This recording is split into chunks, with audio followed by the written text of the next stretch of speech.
So we're back in Romans today, looking at chapter 10, and Paul is continuing his message to the Romans, which the Romans are Gentiles, so they're not Israelites.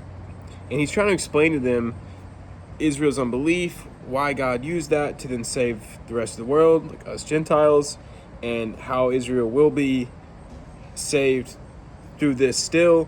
And yeah, he's kind of going into a lot, and coming off of chapter 9, it's kind of a little bit not depressing, but it's a little bit hard to listen to, talking about how God has allowed some people's hearts to be hardened so that he may be glorified through other people. It's really kind of tough. We talked about that yesterday, but this is how he starts off Romans 10. He says, "My heart's desire and prayer to God for them is that they may be saved." Talking about the Israelites who don't believe.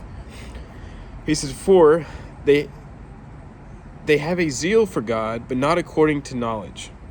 For being ignorant of the righteousness of God and seeking to establish their own righteousness, they did not submit to God's righteousness."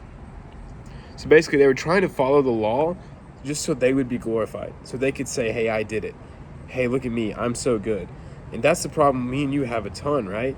Is we want to do good, and sometimes it's just for the sake of, we want to say that, hey, I made myself do good. I followed the rules. I abided by the law.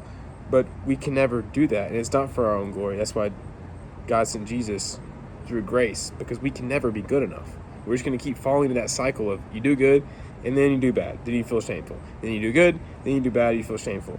The only way out of that is grace, understanding that Jesus died for our past sins, our future sins, all of that. But then he goes on to say, he says, "If you confess with your mouth that Jesus is Lord and believe in your heart that God raised him from the dead, you will be saved." For anyone wondering, what is the Bible like in a nutshell? It's that. If you confess that Jesus is Lord, if you believe in your heart that God raised him from the dead, he's the Son of God, you will be saved. He says, everyone who calls on the name of the Lord will be saved. Isn't that good news today, huh?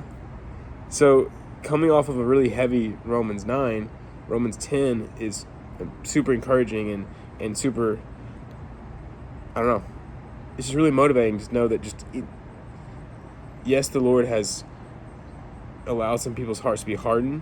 He didn't do that, like he allowed them to follow their own passions and their own sin into stumbling.